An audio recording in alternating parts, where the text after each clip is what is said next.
Get this show plus retro wrestling reviews, movie reviews, NXT reviews, and so much more. Go to Patreon. You're my friend. Last week on the Poisonrana Patreon, Brandon from New Jersey joined us to chat about Eric Roberts in Best of the Best. Would you, Davie, would you fight your brother if he had an eye patch in a karate contest? Sorry, would I fight my brother? If he had an eye patch in a karate If your brother had an eye patch, would you fight him? Only if he had an eye patch. Answer the question, Davie. You're afraid. Only if the eye patch was on the left eye. Otherwise, I don't know. I'll have to think about it more, yeah. Get this show plus retro wrestling reviews, movie reviews, NXT reviews, and so much more. Go to patreon.com/poisonrana. It's only $5 a month. So what are you waiting for? What are you waiting for, huh? What are you waiting for? First time in a long time, but back like I never left. Taking each day as it comes, you know me, I don't read ahead. Watch me burn down everything, BDE on the TV set. When I'm in control on the road, you could never really know what's up next.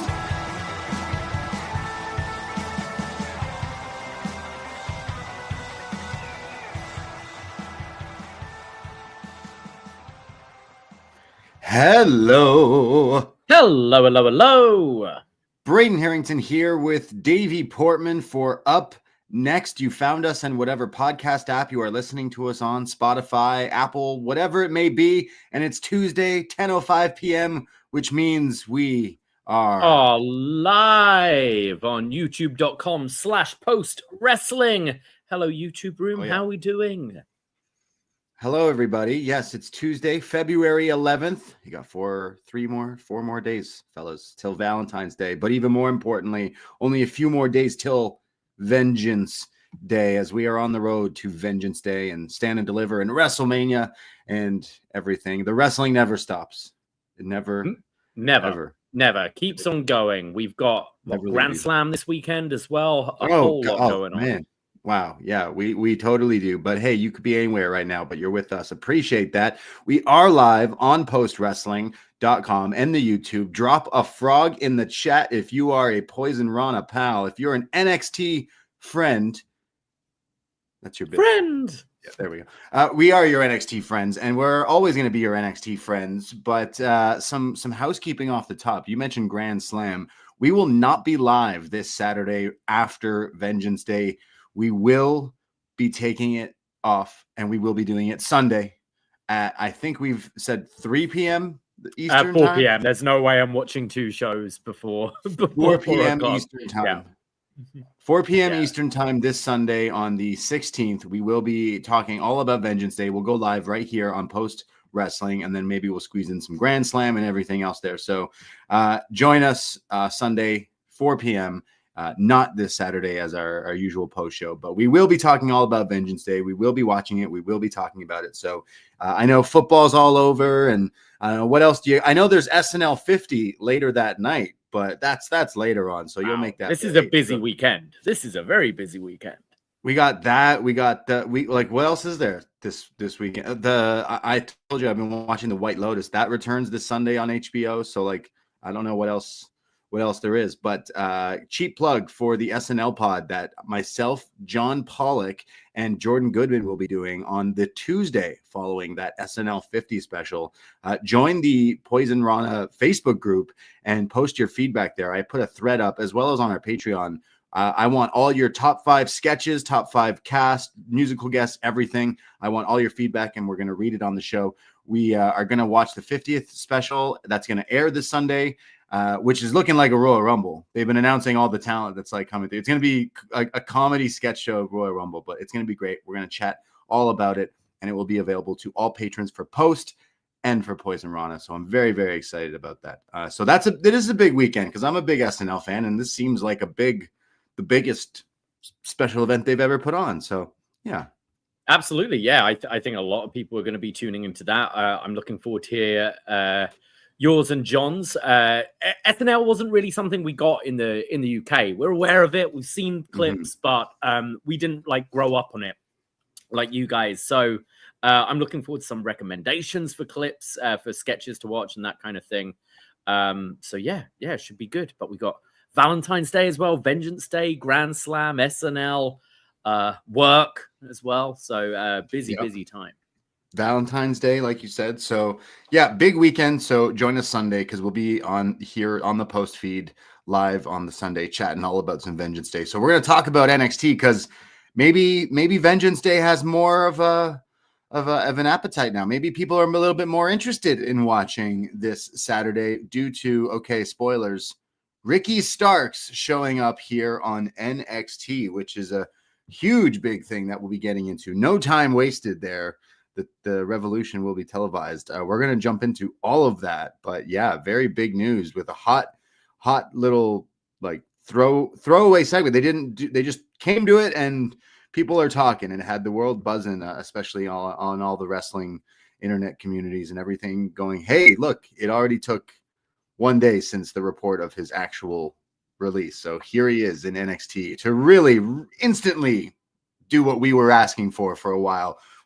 Do you want to talk about that off the top or sure. Wait till we get into it? Because it was kind of a bit of a standalone segment anyway, and I feel that it's maybe the most buzzworthy thing coming out of this show. So yeah, absolutely. Like it started when they came back from commercial break here, and I recognized that voice before it even cut to him, and I went, no way, it can't be. And there he is, the Starks man showing up here in the crowd.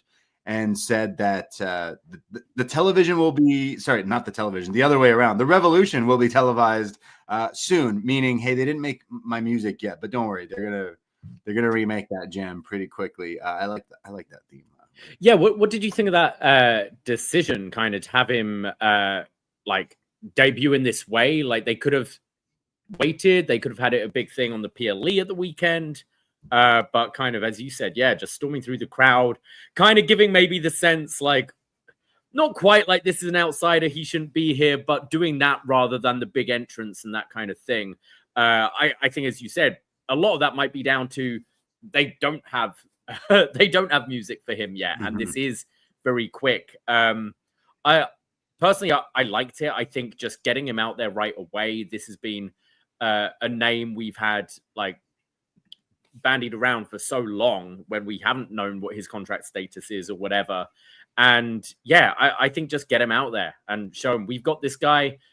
I kind of feel like maybe we'll get through Vengeance Day and then we'll start next week what we're actually doing with Ricky Starks. I imagine he will probably be on Vengeance Day in one way or the other, but I think it's a great move. I think he's perfectly ready to be main roster bound, but NXT needs him right now. It's, you know, we're in Mania season. Everyone's getting their programs together, and there's a lot of talent on the main roster. So for me and someone who follows this show every week, like NXT needs Ricky Starks. So I thought this was a great move. Well, like we've been saying it for a while now that the main title picture seems to be the one thing that they've just been a little, maybe not, you know, fixing all bells and whistles. It's not been the most perfect like scene. I know Oba's champ is what we all kind of wanted, but he didn't win it in a great way. The matches there hasn't been that flair to the main like world title scene in quite a while. And just like the men's division as a whole, it feels like we've been needing some new characters. And like I said, like a revamp here. So inserting Ricky Starks, who by no means needs NXT at this point, he could have easily gone to the main roster, but this is going to like inject a whole new like like whole new attitude into this, and hopefully like he's put at the top of the card very quickly, like we saw with Ethan Page when he came in to NXT. Like he right away was made his champion pretty quickly, and like you could see something like that with Ricky. I feel like he would easily become the biggest, most popular star on this show going forward. So I think this is a great shot in the arm that we needed here in NXT, because for a while now we both have been saying like, yeah, it's like just not that exciting. It feels like we're missing something. And I mean, I think we may have found him right here, because this is great. I've really enjoyed some of the stuff that he did in AEW. What comes to mind is that strap match with Danielson that they had. Like that was just awesome. So there's been some other good stuff from him as well. I was at the American Dream Mall when he came out on the escalator for GCW. So lately he's been doing the almost free agent thing, and now today he was a free agent, and here he is on Tuesday night in Florida on NXT. So very excited to see where we go with Ricky Starks in NXT. Where do we even, like, he has to show up and show face on Saturday, right? Yeah, whether it's just a promo segment, maybe even kick off the show, you know, like if they've got his music and entrance ready, like just have him kick off the show, say what his intentions are being in NXT, that kind of thing. I think you're going to want to use him, but obviously it's a bit of a spanner in the works, because you feel, especially for Trick and Oba, they have their plan through to Stand and Deliver. You mentioned Ethan Page. Maybe that, I mean, it's a bit of an AEW thing, but maybe that's a first feud, you know, come and help out Javon or something like that. I don't know. You want a big first match before you get him in that NXT title picture, I think. But I think he'll be in that picture like pretty quickly, and probably sort of the event after Stand and Deliver, I see him winning that title. Yeah, like he should have a big program right off the gate. Maybe he does involve himself with the main title picture, the North American title picture. I'm not too sure. Some people in the chat right now are suggesting that commentary didn't mention him by name. Like they kind of did the outsider thing, which months ago, me and you were going off about like, hey, wouldn't it be great if they did an outsiders gimmick with Ethan Page and Ricky Starks? And now both of these guys are in NXT, so it's pretty cool. But like they did not say his name. So is this going to be, what's his name? Obsidian Steel, or what were those names we had released earlier? Trillion Miles. I have no idea. Like, I hope it's Ricky Starks. We're past that, right? I feel it will be Ricky Starks. I think if Ethan Page came in keeping his name, we know Jordan Grace is likely keeping hers because she's been on TV a bunch. I see Ricky Starks keeping his name. They seem to like keeping the presentation of these AEW stars who've moved over, right? Like Jade Cargill came in with her name, with her same music from AEW. Even Sean Spears, like coming in as Sean Spears, not Ty Dillinger, being the chairman gimmick. Ethan Page, like similar kind of thing. So I see them trying to keep his presentation as close to the Ricky Starks we know on AEW. And that includes the name, which I'm sure they can strike a deal with. I assume it's Ricky that owns it, right? Because he was that before AEW. I would assume so. Yeah. Like he used the name before AEW and stuff. But yeah, I think we're past that in WWE. Like just call yourself what you want to call yourself, and not come up with these NXT generated names, especially this list that was floating around this week of like, who are these people's names? Maybe they're going to be in this faction that we'll see appear at Vengeance Day. I mean, some people thought one of the shadows in that group looked like Ricky Starks, but I don't think that necessarily there's an attachment there, possibly, but I'm not sure. But yeah, this like instantly shakes things up. I'm very excited to see. Not only do I think this guy's a pretty good promo, but like I said, I'm a fan of his matches and everything. So right away, bring some excitement. I think keep going. You know, whenever Ray Phoenix is done, what's Miro up to? I don't know. Malachi Black, Alistair, come back to NXT. Miro and Alistair Black won't be happy. Whatever you give them. Yeah, I know we know that. Yeah, but still, like, come on over to NXT. You have memories there. Yeah, I wonder. It's quite funny because the talk going around today was that Jordan Grace was spotted in PC and stuff like that, and some were expecting her to be on NXT tonight. I kind of really feel she should just go straight to the main roster at this point. Like she's been in a couple of rumbles. The NXT women's division doesn't really need her. Like they are stacked. They've got a lot of women there. So yeah, I could see her being main roster bound. But I think it is men where we've said this for weeks now. Like, I wouldn't be mad about a Miro or a Rusev or a Black being in NXT. Whether they'd be too keen on the idea, we don't know. Depends how you pitch it. Do you want to work once a week and just live in Florida?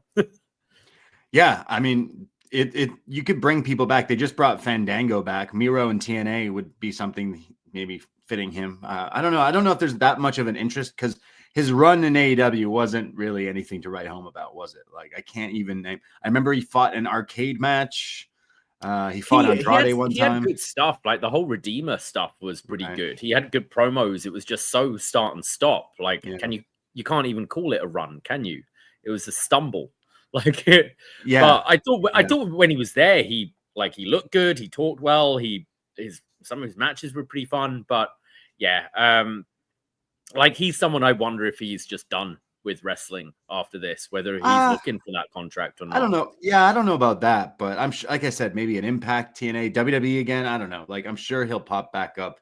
Yeah, he's a big enough. Like, I guess some people still, he had some over things at one point. Never forget the Tank, but yeah, like big, still some sort of a bigger name than other people on the thing. Like, we did a show on Sunday.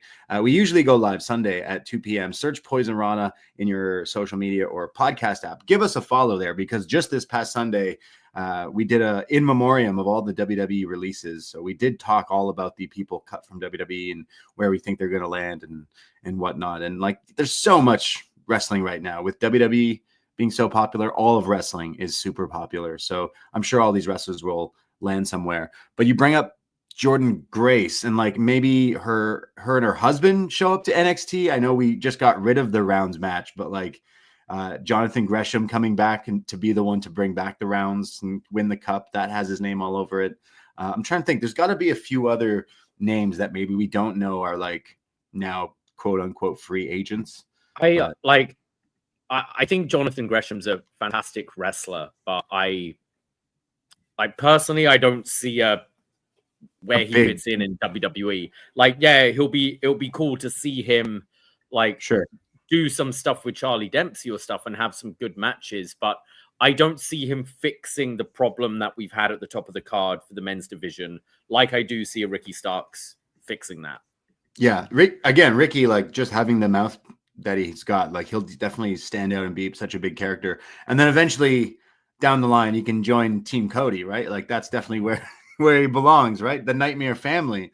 So it'll all make sense. Get the Guns back and Lee Johnson and Dustin and Billy Gunn, Dustin, Billy, QT Marshall, and who else was in that? DDP and the dog, the whole crew, the gun. Squad. Not even just the Guns, but Arn and his gun, actually. So bring them all back. But big news with Ricky Starks. Would love to see him in a program with Ethan Page. Javon Evans comes to mind. Obafemi, Trick Williams. Think of the promo battles between those two that we could get. That would be pretty fun. So maybe he's shoehorned into this like stand and deliver thing, which let us know, anyone who's going to Vegas for WrestleMania, because I saw that NXT Stand and Deliver starts Vegas time at like 10:30 in the morning or something like that. So, oh boy, Saturday morning at 10:30, you're gonna be ready for that, and you got to be. That said, tough. Like, time in Vegas is just a concept, right? Yeah, like, true. It's you're in the Venetian. It's like daytime all day with those clouds and the sun above you. So just. I don't know. Hydrate. Sleep when you're dead. Yeah, hydrate. Yeah, hydrate. Yes. So big news here. We're going to run through all of NXT as we do every Tuesday night. We do this here on Post Wrestling. Super chats are welcome here on Post Wrestling in the YouTube chat. So appreciate all of that. I did mention we went live on Sunday with Poison Rana. You should subscribe, but you should also subscribe to our patreon.com/PoisonRana. It's only $5 and you get access to all the reviews. We've done movie reviews. We just did a Royal Rumble 02 review, and we have a big episode. We've been going through every John Cena title reign because the last time is now, guys. That's why. And now we are on reign 6, meaning it's episode 6. Of The Champ Is Here. And Davie, this is a big show. We got 2 guests joining us, and it's going to be big show. That was the last one. Oh yeah, please. No, he was still kicking around. Yeah, he's still in around, 2009. unfortunately. But yeah, we have a big show because we will be joined by Pro Wrestling Torches. Let me make sure I get this right. Will Cooling and Rich Fan, who I believe we've never done a show with. So this is going to be extremely fun to chat all about some wrestling between John Cena, Randy Orton, the infamous I Quit match from 2009, the celebrity guest GMs. Dr. What an era. Ken, Jeremy Piven, Oh, great. Sergeant Great stuff. Slaughter. It's wild. Yeah, it was a great time in wrestling. So we're going to chat all about John Cena's 6th title reign and all the matches and everything up until he loses it. So we've been going through this with all these episodes, and it's been a pretty fun ride. Even the bad stuff can be pretty fun. But I rewatched the I Quit match today, and it was pretty fun. So I'm sure we're going to have a fun chat about that. So that's a show that you can get on our Patreon. And like I said, it's $5 to get so many different podcasts. So give us a shot if you haven't. And get your feedback in. If you're a patron and want help finding some of these segments from Raw and things that might not be available, we can point you in the direction. So hit us up because we have quite the playlist for these shows. Now, I kind of got spoiled and I didn't watch, but we got to shout out Goto for winning the IWGP World Heavyweight Championship in New Japan. I have kind of fallen off since Wrestle Kingdom, even though I really enjoyed it. But I saw this news today, and I was spoiled, so I didn't go back and watch it. Sorry, but I'm pretty hyped that Goto won the title. Like, man, he's been always never. He was always chasing it. What's the correct way? It was the bridesmaid. Always bridesmaid, never the bride. Yeah, exactly. And I'm super happy about that. And I think that was something that was needed to be happening. He should have won the G1, to be honest. He should have just won the whole thing. Yeah, kind of weird they didn't do that. I think he dedicated the G1 to his kid or something like that and then didn't win it. And then lost. Yeah, I'm happy. I think it's shame Zach's reign's come to an end when it has. But yeah, I think Goto deserves his flowers, and these young guys haven't stepped up, or they haven't found the right one to pick yet, or whatever. Mm-hmm. So I'm okay with, especially this time of year. It's far away from Wrestle Kingdom. He can have a run, and I think the fans wanted it as well. Yeah, no, absolutely. So shout out Goto. I thought that was some happy news seeing, because we followed him for quite a while, and like I said, he kind of deserved it. So next is Ishii. Just slide him a title one time. Just one time. He doesn't need to be a long reign. Just give him the title. It also kind of looks wrong that it's the butterfly title. It's not even the real, just bring that title back, and maybe all your problems in New Japan will fade away, maybe. Anything else? I feel like there's other stuff to talk about. We watched the Super Bowl together on Sunday night. That was a fun time. We hung out and watched the Chiefs take on the Philly Eagles, go Birds, and they got destroyed. Mm-hmm. And then we watched the Kendrick Lamar halftime show, the one that made a lot of white people mad, and including some of your friends that you almost got angry at for loudly talking. It's just look, it's, if you've listened to this, it's not my music. I don't enjoy it, but I want to watch it. I want to watch and then have my opinion after, and I'm there to watch. And this fucking idiot next to me, before it's even started, it's like, oh, this is an entertainment. What is this? Blah, blah, blah, blah. Do you like this, David? I went, I don't know, Mark. I can't fucking hear it. But yeah, people just losing their mind. For me, where we were, they could have cranked the music up a bit more. So I couldn't necessarily hear lyrically everything going on. And I know there was some Kendrick Lamar's content is very pointed, not just the Drake thing, but some political statements being made, and you got Trump being there and stuff like that. And I thought all of that is cool. For me, it wasn't enough of a spectacle I like for the halftime show.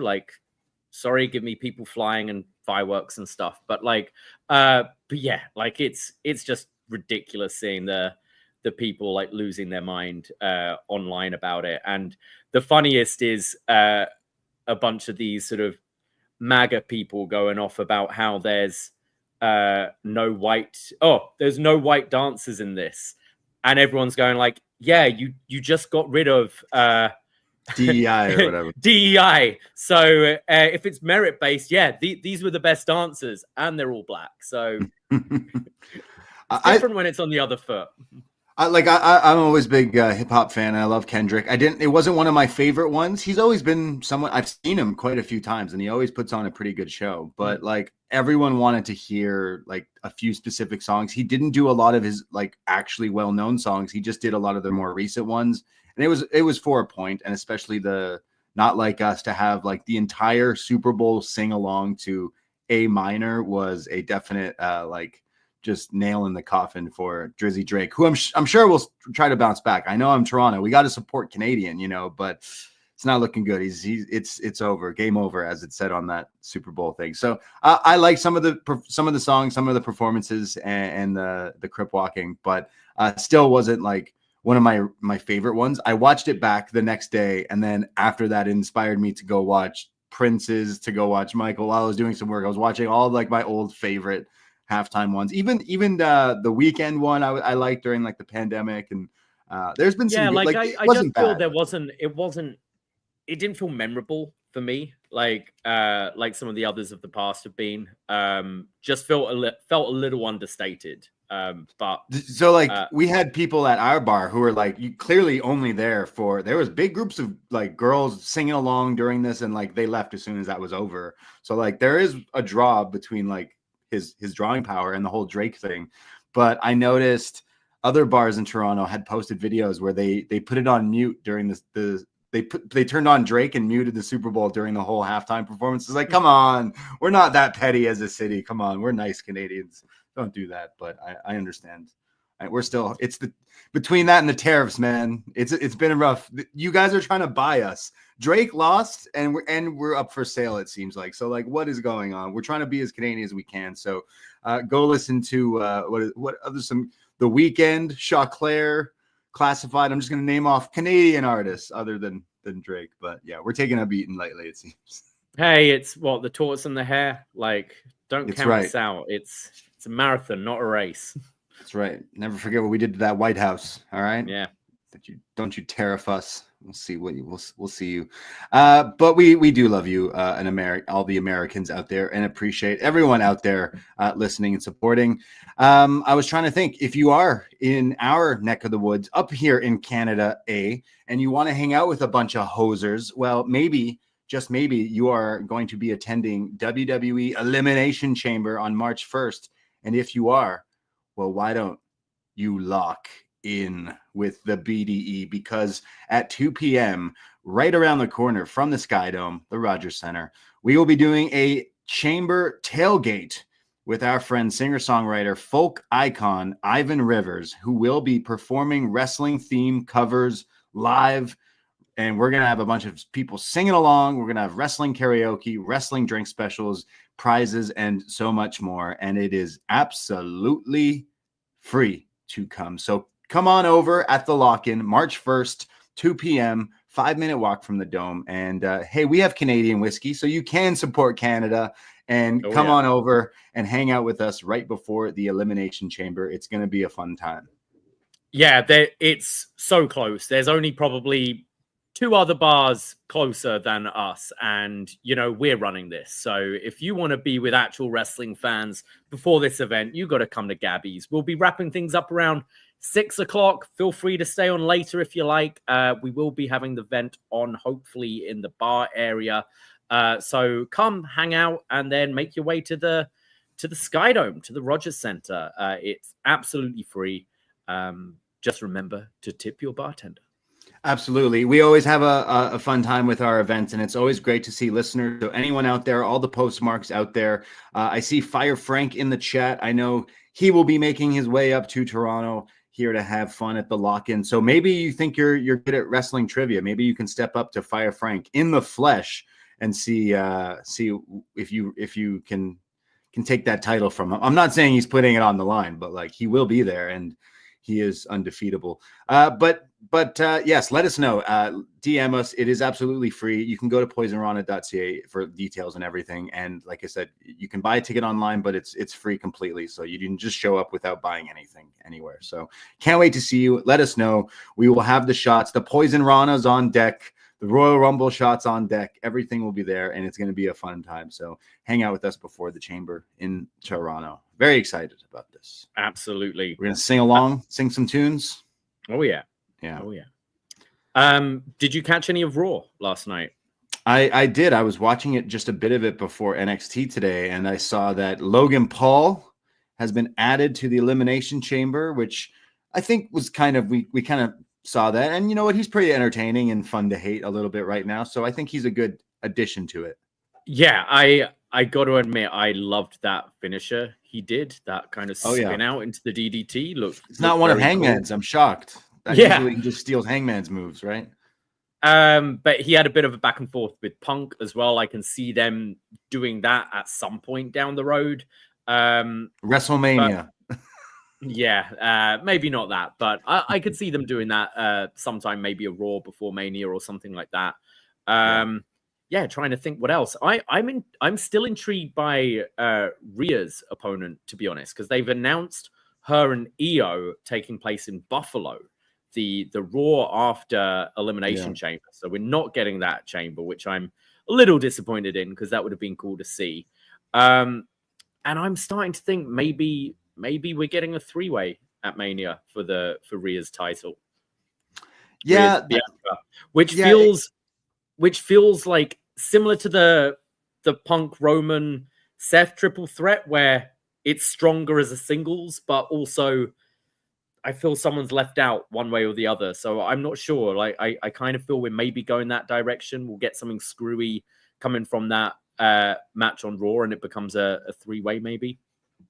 Yeah, no, I know what you mean. It's like when they announced Io, when that segment happened, it was kind of like, oh, okay. I mean, why not just do that to the pay-per-view? But I guess the 4-match card, right? That 4-match card that everyone's paying for. Yeah, we don't want to be there all night, do we? Yeah, exactly. So they're doing it then. So yeah, it kind of does make me think what the direction would be for Rhea. That could be cool with Io, Rhea, and someone else there. I liked the stuff with Logan Paul, like I said, with CM Punk. Like I said, like you could go to that's a big match right there. I think that would get a lot of people interested. I feel like CM Punk genuinely probably does not like Logan Paul. Something tells me CM Punk likes everyone, no? I feel like he doesn't drink a lot of Prime, but maybe. And then another thing is my condolences to the little kid in the front row who absolutely ate Gunther's jacket last night. Did you see this? My God. Gunther beating up poor Jey Uso and then takes off his jacket and whips at him, but completely misses and hits this kid in the front row. I've watched this clip like 10 times today. I think it's Pat. Doesn't it Pat duck? Is it Pat? It's like, not me, bro. It's like a wrestling thing, you know, like someone ducks and the ref gets taken out. In this case, it's so this funny. Poor little kid. I hope they gave him autographs and photos and backstage stuff and all that kind of thing. But I'm sure he was okay. But it's just so funny. Like definitely a Botchamania moment there. But that was pretty good. And then they've made that match official where it's Jey Uso, Gunther. Whether that is the actual main event one night to be determined, but they're saying it is, but we'll see. We'll see. Now, how about this for a match for Mania? Absolutely. Look at these two specimen right there. Braun Breaker, AJ Styles, Braun Breaker in a cowboy hat. I'm kind of about that. I think that could be really good for Mania. Yeah, absolutely. That sounds great. AJ coming back is a great plus right now. Like all things are blazing in WWE, but just bringing AJ is like another like wrinkle in here. Like, hey, he's a great person to put into any feud and help elevate anyone and put on good matches and is still like a pretty popular star. We know a lot of people like love to follow him and seeing him with all the different gloves and everything. How are your AJ gloves, by the way? I've been wearing them. The AJ Styles winter gloves, a great WWE shop item. Just got to say, shout out Rob. It's embarrassing that I now have 3 pairs of AJ Styles gloves. Yeah. Our friend Rob gave us a bunch of stuff to give away at our party, one of our watch parties a few months ago. And I was like, I can't give these away. I have to keep these for Davey. And he's like, yeah, sure, no problem. But I know how much you love AJ gloves. And yes, AJ versus Braun would be an awesome match. Just think of the spear that AJ would sell from this guy. I mean, I don't think you're ever topping. He'd somehow counter into the Styles Clash. Styles Clash, right? Yeah, it would be sick. Definitely looking forward to that as well. So, who else do you think gets added to this chamber now that Logan's in it? Priest and Drew. Well, Drew's in it, isn't he now? Sorry, Drew's in it. So Seth. So Seth and Priest. I would think. Okay. Yeah, that's a pretty solid chamber, right? Like that's pretty good. And then the women, I think we'll get who have we got so far? We've got Roxanne probably going to be in it, I think, and Alexa. Yeah, I feel Bianca's winning the chamber for the women. It's another like a little tiny nitpick thing, but when I watch AEW, it bothers me. But why do the other champions want to be in the chamber if they're already like the champion already? Like right away, we just made this title, and right away you're like, I think it makes sense from the champion's point of view. Like, I want more titles. I want to collect titles. That makes sense.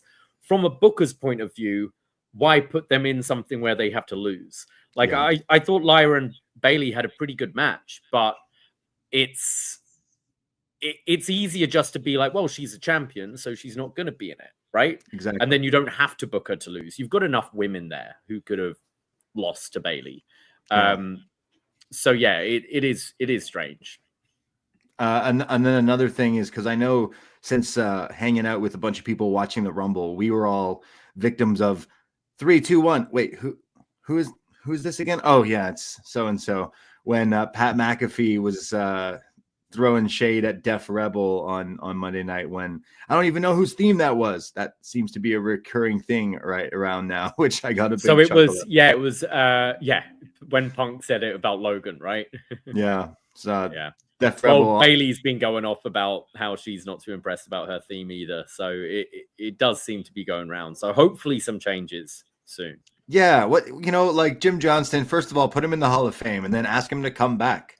You know what I mean? Like, bring him back. Let's do it. Just put him in the Hall of Fame at least, with Limp Bizkit as well while we're at it. So I'll tell you, they've added Disturbed Glass Shatters on streaming. And like, I'm a Spotify guy, so now that's thrown into my rotation. It completely messed up my entire Spotify. It's like, did you want to listen to Disturbed and like all these bands that I haven't listened to in quite a long time? But Glass Shattered was always a big one for me, and now I can finally listen to it. So it's good. Do you know? All these years later, do you actually know what the words are for that? Kill you, that you will. Oh, you know what song we're gonna get back though? Talking about wrestling songs, we talked all about people on Sunday being released. We gave all our thoughts on everyone, including the Good Brothers, which means Davey. Are we getting it back? The Devil in My Six. That's a wrestling song, guys. You don't know ball unless you know that one. Somewhere, we are. We're getting it. They've already signed. They've already signed lucrative deals. Bigger deal than before. Yeah. I think we'll see them Maple Leaf Wrestling. That's something. We'll see them up here at Maple Leaf Gardens. I know they're doing a show, so very excited. And hey, quick plugs here. If you are in the Toronto area, like I said, we're doing the lock-in, but you can also catch us at some local wrestling because we just dropped an interview with Northern Crown Wrestling in Toronto. They're doing a show Sunday, February 23rd at Bellwoods Brewery. And then on the 20th, Thursday, February 20th, Demand Lucha at Parkdale Hall, which is always an absolute riot, always a party. And I'm sure it's going to be awesome. I know Gringo's on the card, Fuego del Sol, and so much more. So the wrestling community is pretty strong in Toronto, and we're pretty proud to be at least a part of it. And we like to see you people out at these shows. And in fact, we have seen lots of you at these shows, and we'll continue to. But that's some shows coming up in the area that you'll be able to catch us. And finally, if you are in town for Elimination Chamber weekend and you're sticking around the next day, our friends from Rogue Entertainment are throwing an event at Department in downtown Toronto if you want a chance to go and watch Chris Van Fleet interview the Hurt Syndicate and then have a meet and greet with the Hurt Syndicate. Shoot us an email or drop us a message on Instagram, and we can sort you out with some discounted tickets for the event. So poisonranapod@gmail.com or at poisonranapod on Instagram or Twitter. Just DM us and we'll be able to link you up there. Yes, appreciate all the Insta followers. Please go give us a follow if you are on Instagram. We've passed 5 something, so the next goal is 1,000. Let's do it. Give us a follow at PoisonRanaPod. But for the links, Poisonrana.ca for everything. And okay, I swear we can talk about NXT now. It is time for some NXT talk. It's up next. We're going to talk about NXT from Tuesday, February 11th. Now, we kind of already started with the big news with Ricky Starks making an appearance. We'll go through exactly what he said a little bit through this. But I did see some news before NXT went on the air, before they went on the air, and it was the announcement of Roadblock on March 11th, which will be a Tuesday night special. So the MSG Theater, which is like the smaller little venue attached to Madison Square Garden. We've been to MSG, but I've never been to this theater. But NXT will be doing a show there Tuesday, March 11th. So if you're in the New York area, hey, you can go see some NXT on the way to Stand and Deliver or WrestleMania. So a nice TV special coming soon that we'll be looking forward to. Maybe we do Trick and Oba there. Maybe. I don't know. True. Yeah, maybe. Right. So big news coming from NXT going back on the road. I like when they do this because then we don't have to hear that booing guy in Florida. That he was there tonight, wasn't he? There are a few of them tonight. It felt like, yeah, they're all together. They're like a unit. Maybe it's the guys who are going to show up on Vengeance Day to take the hackers. But NXT, we kick things off here in PC in Florida with Bayley taking on Cora Jade. Now, Ava has set up the 3-way match at Vengeance Day this Saturday and kind of alluded like, hey, Cora, maybe she keeps complaining and everything, that maybe if you prove something, there's a chance kind of thing, which we kind of thought, and that's exactly where we're going. Cora goes right after Bayley. They go after each other, but Bayley gets the upper hand and beats down on her. The low elbow lariat combo. There's an anti-Bayley chant here. However, Jade comes in control with like the stomp thing she does off the rope. The ropes jump stomp for the 2 count. But when we're back from break, Bayley hits a Bayley to belly, I should say, for a kick out, and then a back suplex for a kick out as well, and then goes for her sunset bomb in the corner, but it's blocked. She eventually hits the like spin out Victoria style sidewalk slam, which is pretty good, when Bayley's music hits. And when I say Bayley's music hits, I mean the OG NXT Bayley music hits, and out comes Roxanne Perez dressed as old school Bayley, the hugger headband and all here, as it's distracting Bayley, who tries to confront Roxanne, which then allows Cora to attack her, hitting the double arm DDT on the outside, rolls her in, hits it again, and then pins Bayley. And then I'll just say Ava comes out and says, oh, you beat Bayley, so you're added to the match. And then Roxanne is left feeling some type of way about this. But we know we love our wrestlers dressing up as other wrestlers. In fact, we just saw it recently with Tony Storm and Mariah May, but I got a pop out of hearing the retro Bayley music, and all it was missing was the inflatable arm flailing tube man. But Bayley's probably just going, yeah, can I just get that Can I use that? please? Like, that's so much. You use this for a bit, it's way better. Yeah. I thought, and actually think of Roxanne's character when she came in, who was a bit of a fangirl as well of everyone there. So I thought it was a pretty fun thing, which we haven't seen done before with Bayley. So I appreciated that and quite liked. As far as distraction finishes go, I thought it was a good one. And I thought the match was somewhat decent as well. I still find Cora hit and miss in ring, but I think she can be good at times as well. And I think she often steps up when she's up against these veterans. Like I think way back when she was a babyface against Natty and things like that. So didn't think it was bad. Kind of where we saw this going after last week's show with being a 4-way.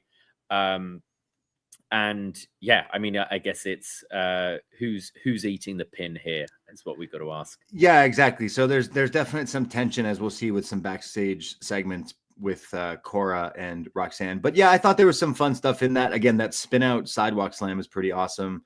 And I really got a kick out of the Bayley cosplay. So I think this is something Roxanne should continue to do in her career. Like you said, she came in as the like, hey, I went to all the meet and greets. I would ride that bus, and I was such a fan. It's like it goes along with like where her gimmick has kind of come to now. So again, big fan. Whether it's Roxanne or Punk doing Jeff Hardy or Tony Storm or I love when they parody No Nation Domination. I've said before that maybe we'll cancel that one out. But I love this, and I think I still have my Bayley headband somewhere. They sold those at NXT all the way back when, but just use that theme, Bayley, going forward. She should come out with it, with the headband and the flailing arm men at Vengeance Day to psych Roxanne like a double psych out, you know?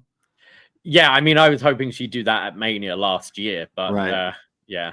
And then go into her awful. Did they not do that? No, she came out as an Egyptian or something. Yeah. It was weird. Yeah. We go backstage. Sol Ruka and Zaria are there, and Sol is talking about how she wants to take Zaria on this like weekend getaway to clear our mind and like relax and go to the beach and sand and everything. It's rough and coarse and gets everywhere. Nikkita is in the background and scoffs at them and says, "Oh, you two at the beach? Why don't you imagine me at the beach?" And says, "You need to touch some grass and not some sand." And mentions to Zaria that Sol is holding you back.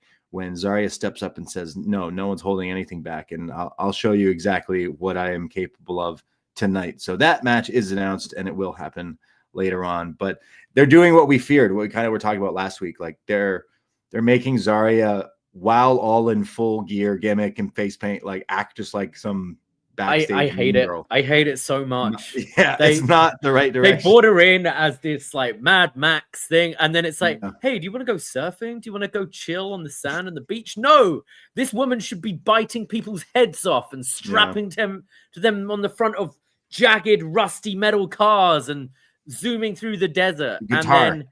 And then Nikkita Lyons comes in and makes this segment even worse. So I hate these like backstage women's locker room segments. I just find them so uninspired. I find Nikkita very unlikable, and I think this is just being damaging for Zaria's character. Yeah, as someone who came in with these cool videos, it's so like opposite of what we're getting. Like I think we know it's going to lead to that final heel turn and monster, but this is not right. Like kind of just not fitting what she should be doing, but we'll get there, I guess. But yeah, pretty awkward. We get a commercial for LFG. Let's go. And we see Booker T on there. He's telling them the classic, it's not ballet. Booker T will say. He's saying the opposite here. He's like telling ballet. a guy it's like ballet. You got to Like have ballet. that control. And I really appreciated this because It's like as dancing. someone who's like friends with a lot of ballet dancers, I hate that comparison. It's way more like ballet than it's like other sport and stuff. Right. So I appreciated Book here being like, no, it is ballet. You need that control. So yeah. I'm kind of looking forward to this show. If it wasn't debuting on a week with so much else going on, I am going to try and catch it. I don't know if I'm going to have time to watch it for Sunday's Poison Rana, but this definitely has my attention. Yeah, I want to watch it too. I'm definitely going to check it out when I can. I forget when they said it was. I know the other show, the Evolve show, is going to be on Wednesdays. I'm not sure if that's this week or whatnot, but at least to kind of see, at least this LFG seems more like a Tough Enough kind of situation, right? Like with the different characters and stuff. So we shall see. We come to the ring. Out comes Obafemi. He has a microphone, the NXT World Champion. He says he has a match with Grayson Waller, Austin Theory, triple threat match on Saturday, and their egos will be their greatest downfall. He says that only one man is for themselves in this match, so it doesn't matter who comes out, but I will be the one on top when both A-Town Down Under come out here. Grayson Waller, Austin Theory. Austin says all through his time in NXT, he never got his flowers here. And Grayson says, yeah, this guy is a pillar that helped shape NXT today. Yes, Austin Theory shaped NXT today. he was riding shotgun with that little guy, Gargano. And then when I win, he'll ride shotgun with me. This kind of pisses off Theory and says, oh, yeah, well, like, you're not the one who's going to be winning this. I mean, you always came close to winning it, but you never won it, just like me, and says that he was so close and that he will win this title. When I think it's Theory says, yeah, well, I beat John Cena, which I think he's going to tell people for the rest of his life this. At WrestleMania. The match sucked, though. I have to put my foot down. I really dislike that match. So he then says that I beat John Cena, and Waller says, well, really, I was the one who saved your career this WrestleMania because I helped us win the tag titles. And then they start to get in each other's faces. Then they mention that they could beat up Oba, cover him with chairs, cover him with the announce table, and then they pretend to fight, and then they kind of attack Oba, as it seemed like it was some sort of ploy to sucker him in. But they then hit the not the ataxia, but this is what the TKO style, like knee, the A-Town down, I think he calls this. And then and then Grayson Waller's like, hold him right there. Let me get out of the ring for a second. Rolls in, hits the stunner, and they lay out Obafemi. So one of these two men could walk out as NXT champion on Saturday, and I could not care. Yeah, I think this segment was weird for me because I think it's like I was entertained by it, but I hate it at the same time. And I was entertained by it because I think Waller and Theory are pretty funny, bouncing off each other, and I kind of like the act of them, you know, like getting under each other's skin, because they're both like that with everyone. Like Waller especially is always shit talking everyone. So I find that quite funny, but I hate the idea of the match. So therefore I'm not totally into this segment.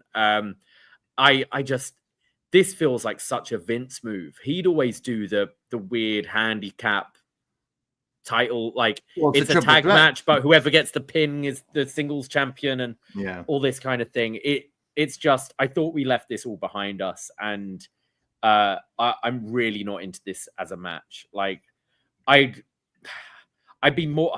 I'm not really into a singles match either, to be honest. But I think there'd be at least a bit more intrigue if there was a singles match, and if it was Waller versus Oba, will Theory turn on Waller or something like that? But this is just like, thank God Ricky Starks is here, because like this is a terrible idea for a main event. And like I feel bad for saying that, because I thought all three guys were pretty good in this segment, and I think they are trying, but it's just a stupid concept for a match, and no one on this planet buys anyone other than Obafemi winning this.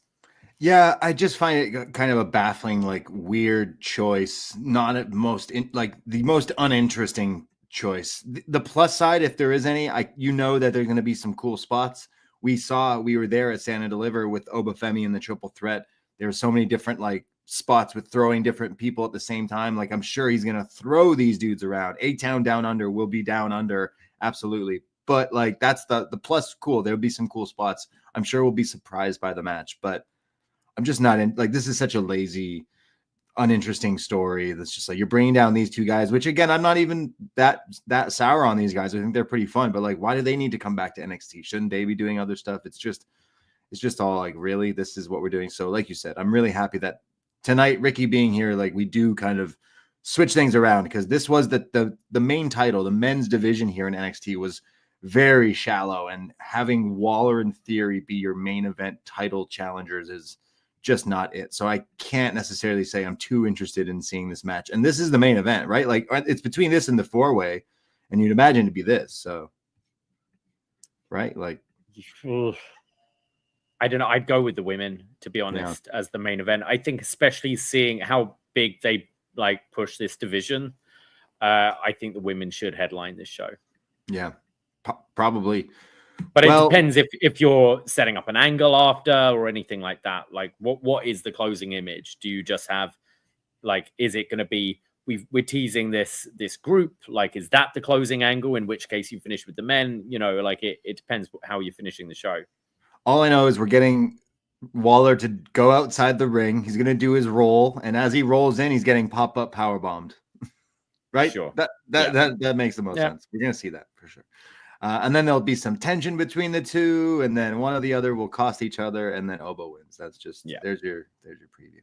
We get a video from Eddie Thorpe, and he said that he's tried and he's been disregarded, thrown away, not listened to by Ava, by Sean, by the NXT universe, by everyone.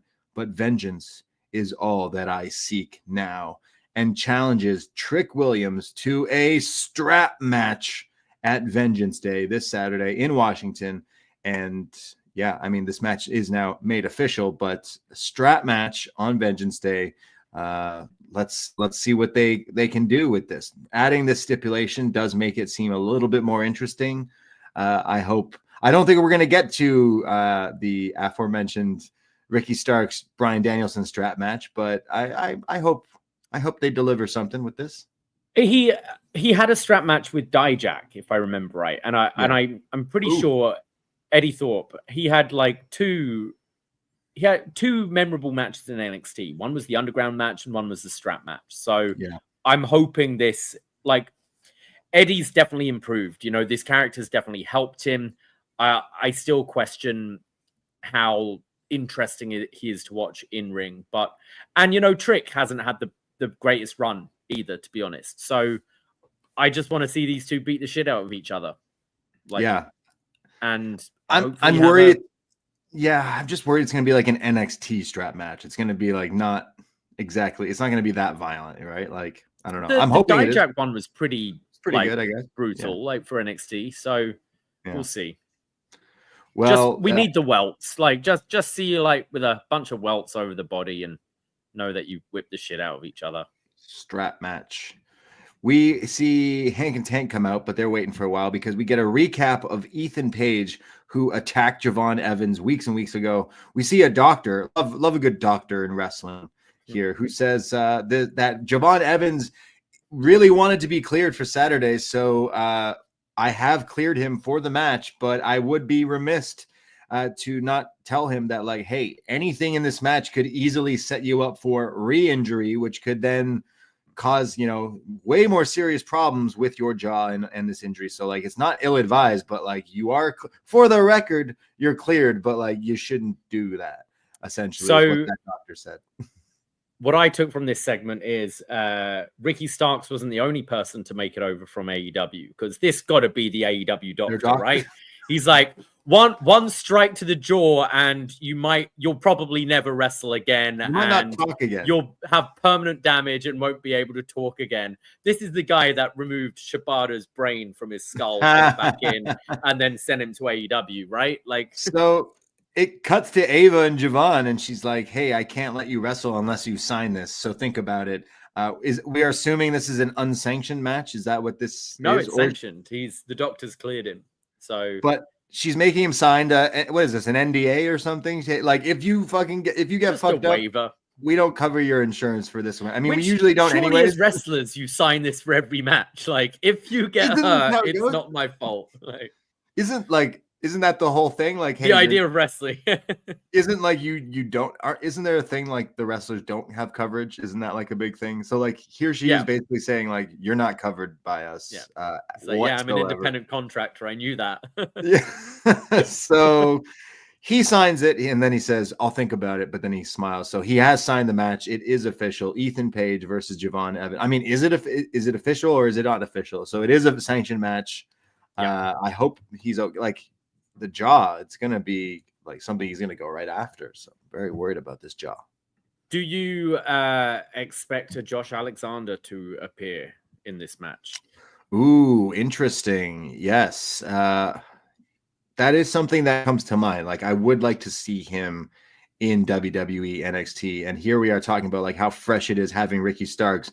That is another big name, and he's been pretty quiet other than appearing in our chat on Sunday on Poisonrana Live with Northern Crown. Shout out Northern Crown again. But I don't know, maybe people assume he might show up in AEW Ring of Honor, but I'd personally like to see him in NXT. And I don't know if going right back with Ethan Page is the right direction, but at the same time, as long as this guy's on TV, I think it's a great way to bring him in, whether it's as a friend or a foe. You know, you can have that tag team come together. Fraxium need, after Briggs and Inamura, they need another team to face, and I feel the North could be the peak of that, you know, of that story with this tag run. Would love it. Like I've been somewhat complaining for the last little while, and I'm not alone, that like, hey, we're missing something. NXT just doesn't have that something. And look, Ricky being here, you're adding Josh, you're adding some other things, whatever this hacker scream thing that should be appearing on Saturday. It maybe that has relations to new people coming in. I don't know, but we need that, and I would love. It would totally reignite my excitement for NXT if not only having Ricky but adding Josh Alexander to this roster would be a huge thing. So that is like a possibility. I was saying, like, is that this match isn't like a no DQ match or anything. So they like, haven't said that. No, they've just said a straight up match for now. Right. Yeah. So we go to our next match. It is a 3-way tag match, and the winners are your number one contenders for the tag titles, as we see the champions Fraxium on the perch. But we have no quarter catch crew, meaning Miles Bourne and Tavion Heights, taking on Tank and Hank, or Hank and Tank. I think I got that backwards. And Inamura and Briggs here.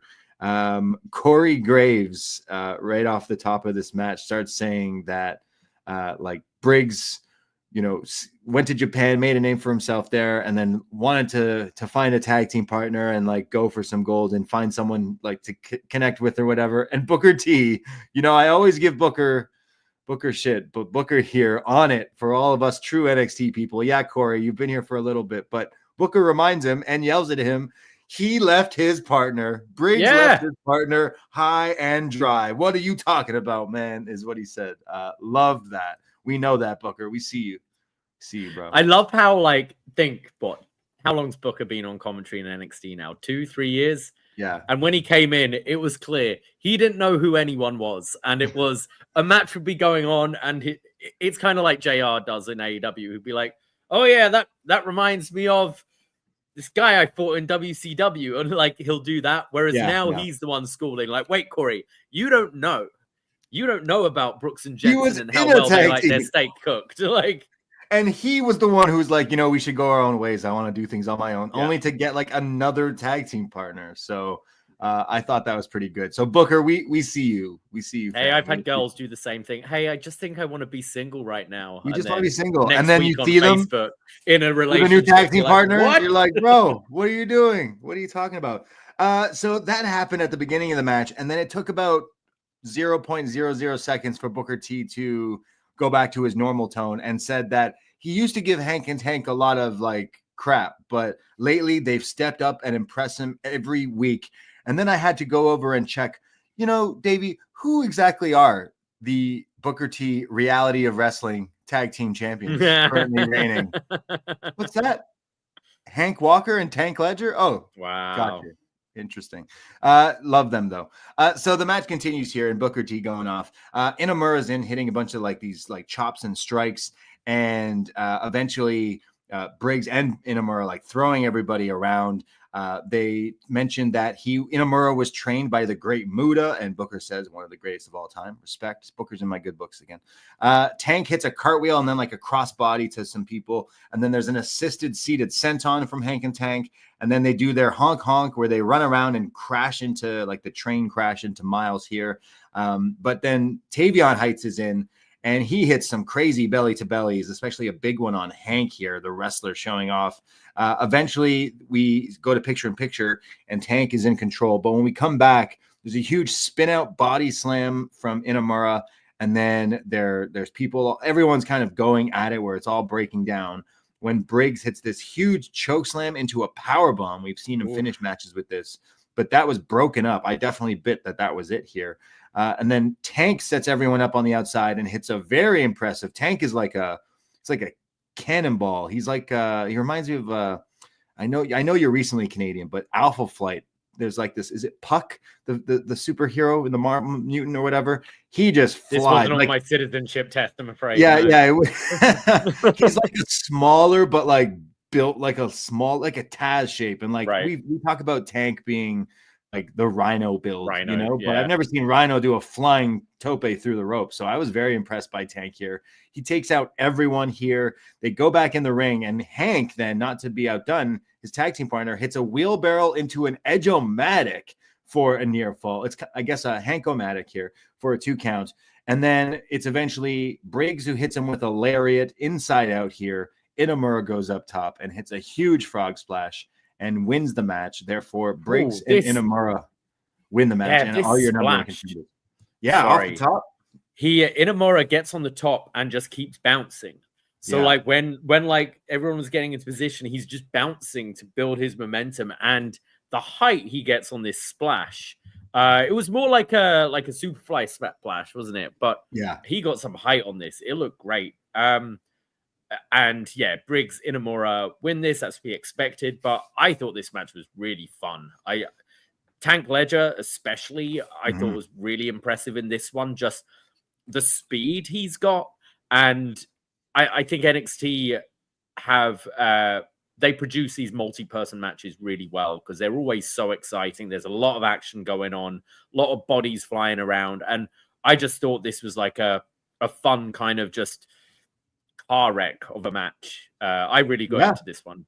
Yeah, I actually really did. Like Hank and Tank, we followed since they referenced Hank was a security guard. Oh yes, shout out King Buzzo in the chat. Alpha Flight reference for the win. Thank you. Someone understood. I thought I was crazy for a second.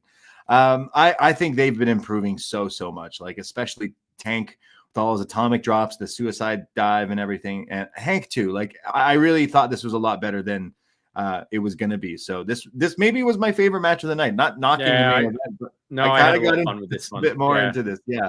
And I thought Inamura looked good. Him and Briggs work well together, kind of like wrestling that Japanese style, like the big lariats and that big frog splash at the end there. That was really nice. So I'm looking forward to this. Right after the match, Fraxium on the mic say congratulations and that we will see you at Vengeance Day.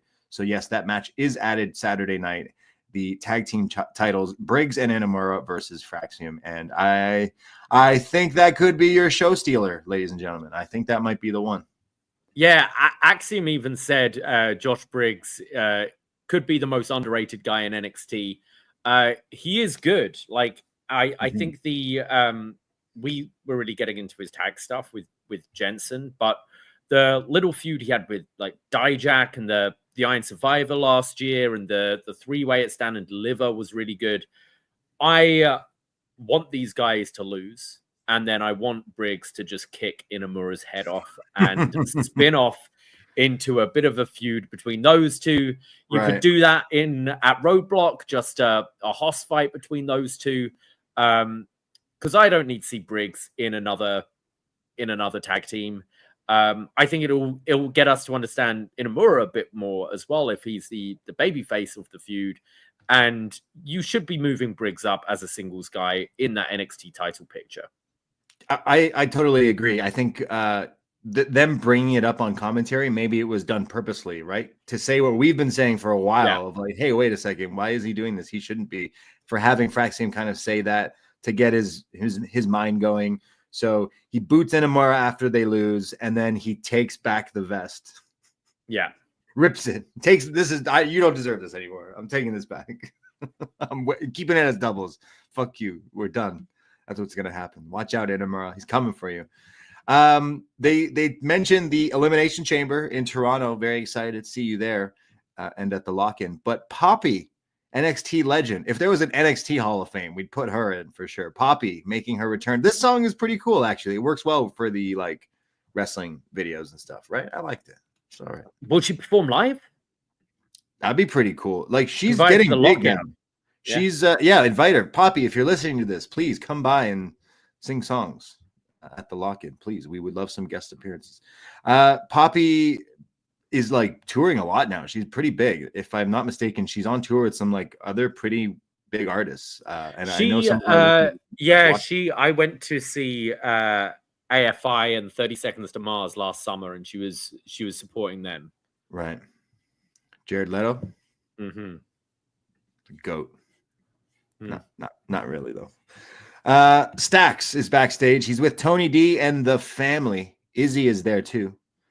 And Stack says he's really worried about everything that's going on. And Tony says, don't worry. What do I always tell you, Stacks? As Tony says, forget about it. And Stack says, all right, I'll forget about it. Look how easy that is. Part of me from this scene was thinking this group were going to split up tonight. It kind of felt a bit like one last time, the group together, but we went a different direction. Yeah. We go to our next match. It is the Heritage Cup match. The champ, the cup holder, Lexis King, taking on JDC, formerly known as Fandango. And we have Fandango here, who is beating down on Lexis King, sends him to the outside, hits a big crossbody early on here. When we go to commercial break, we have picture-in-picture, and King is now in control and hits him with a backbreaker. Continues to like slow things down. I guess it's sudden death rules in this Heritage Cup, but it's still technical wrestling because he's doing like the bow and arrow. Eventually locks in a single leg crab. Shout out Lance Storm. But however, Fandango starts to come back. He's firing up here, and FDC hits him with some punches.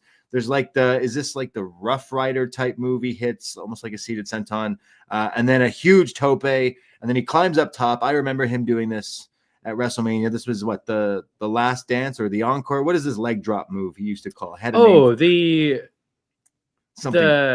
Yeah, what did he call this thing? It's on the tip of our tongue, but I can't remember. Someone in the chat. What was Fandango's leg drop called? The curtain call? The shadow dance? No, I know, it's right there. It's a trivia question. It's something like that, yeah. It had a name, right? It had to have had a name.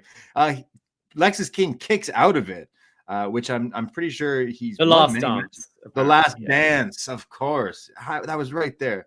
Great movie. So eventually, though, Fandango's up top again, and King crotches him and then hits like a rope hung variation of the coronation for the 1, 2, 3, and the King prevails and retains his Heritage Cup in just a normal match. But Lexis King is improved a lot lately, especially with the matches with Charlie. I thought there was a period in this where it really slowed down and kind of got maybe a little bit back to basics, but when Fandango came back, it was fun seeing him hit like his moves, but it didn't necessarily get into a higher gear for me. Yeah, look, I know you're not a fan of the rounds, but as far as variety goes, I like it because it does feel like I'm watching something different, and that's where I started to get into Lexis King more, because I think the rounds allowed him to like show off a different style. Now it's just a match. It just I don't know. I don't care about it so much. It feels like a lesser than championship.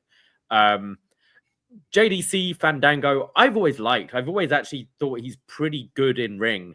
And I think the thing was like it was a bit of a like catch-22 in a way. Like the Fandango gimmick and the music made him popular, but then it definitely had him at a level. He was a comedy guy. He was the comedy dancer, ballroom dancer with this theme tune. But he always surprises me in ring. And it was the same here. I haven't watched a Fandango, a JDC match for a while. And I was still pretty impressed like I was years ago. Like that Falcon Arrow looked nice. His leg drop still looks really good. He's got some cool stuff. But this match just, didn't do a whole lot for me. And I worry, like Lexis has definitely improved, but he needs to still find some stuff as a heel that makes his wrestling interesting. And adding a bit of the technical stuff does help, but would like to see a bit more. Yeah, like this maybe wasn't his most impressive that we've seen from him, but I don't miss the rounds match, so that's okay. Maybe that's why I liked it a bit more. But maybe I've got to be true to my heritage, okay? Like it's true. This going back to classic wrestling. The rounds match was probably just stolen from some other heritage, anyways, right? They probably found the rounds matches somewhere else and said, "This is ours now." I wanted though. You're right though. Like this should have those different. I just think watching the show, if it's just match, it's like it is a variety. It is something different. Like that's what I agree on. As much as I don't like the rounds, like it does break things up a little bit and makes things a little bit different. So I'm sure it'll come back, whether it's the Octopus Man or whoever, but it'll happen. more TNA people, because this was a TNA crossover, right? So maybe we get like other people popping in and out. I'm sure we will down the line. We go to Roxanne and Bayley are backstage. Roxanne is arguing with Ava, and Bayley comes in and says, "Oh, Roxanne, this is the best you've ever looked," because Roxanne is still dressed like Bayley from like a few years ago, or like 10 years ago, probably. And then Cora shows up and then says that, like, I'm going to win the title on Vengeance Day now that she's added to the match, which again, Roxanne seems to be pretty upset by this. And then Bayley calls Roxanne an ugly idiot, which I got what a rude thing to say. That's very much rude. A Bayley thing though, isn't it? Like, you big idiot. Yeah. Like, ugly idiot. Wow, that was really, really rude.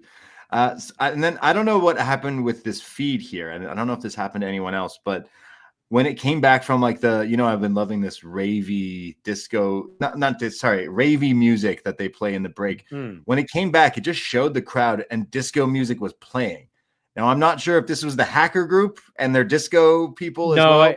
I think this is just the network. Sorry, Netflix has gone to the camera before TV has. I think it's just like crowd noise. Yeah, I liked it. It was nice. We cut to Fatal Influence, Fallon Henley holding the title, and Kalani is there. They start to talk about some of the dramas going on and how Fallon is still the champ. When Jada Parker shows up, and it seems like Kalani and Jada have a bit of a beef going on, and Jada mentions that all you do is think of me 24/7.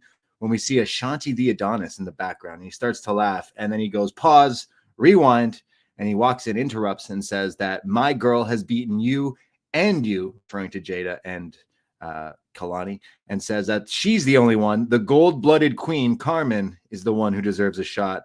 And then they all start to fight and bicker, and Fallon walks off and says, figure it out. So somehow, some way, we'll figure out who our North American women's number one contender is. But Ashanti does have a point there. Carmen has beaten both these women, so maybe she should get a shot. Sounds like we need a three-way to decide, right? I mean, Vengeance. It's not a Vengeance Day without a three-way. So, will we get? I don't think on Vengeance Day, but I think NXT soon will have a number one contenders or a tournament or something. One phrase I really want to retire. I hate it. I got next. Right. It's more words. Just say I'm next. It's just next. Bad English. It's annoying. Goldberg. Who's next? Who's next? Or I got next. I got next. Next. I got next. I caveman. Yeah. Up next. Yeah. One word. That's what we did. I'm next. Me. Got rid of vowels and stuff. Yeah. No, wait. Vowels? Terrible. Yeah. I got next. We got next, and we go to Zaria taking on Nikkita Lyons here. And Lyons goes after her, and she's being a bully, but eventually Zaria hits her with this pretty big German suplex. However, it's not enough to keep her down. The Lioness comes back, hits a super kick for a near fall, and then locks in a camel clutch as Nikkita tries to make Zaria humble here. She eventually drops Zaria down again and goes up top and goes for a moonsault, or like the Vader salt, and Zaria rolls out of the way. And Nikkita wasn't going for a moonsault. Yeah, it was the Vader bomb. Right? It was the Vader bomb. Yeah. As soon as it came out of my mouth, I was like, that doesn't sound right. She doesn't hit the Vader bomb. Eventually gets up and gets speared by Zaria, huge spear, and then the F5, and Zaria makes pretty light work of Nikkita Lyons here. So at least a step in the right direction for Nikkita. A pretty like easy victory, I'd say, for her. About missing that Vader bomb, you know. I mean, impressive with the F5. Nikita's like definitely one of the bigger women in the division, so that looked impressive.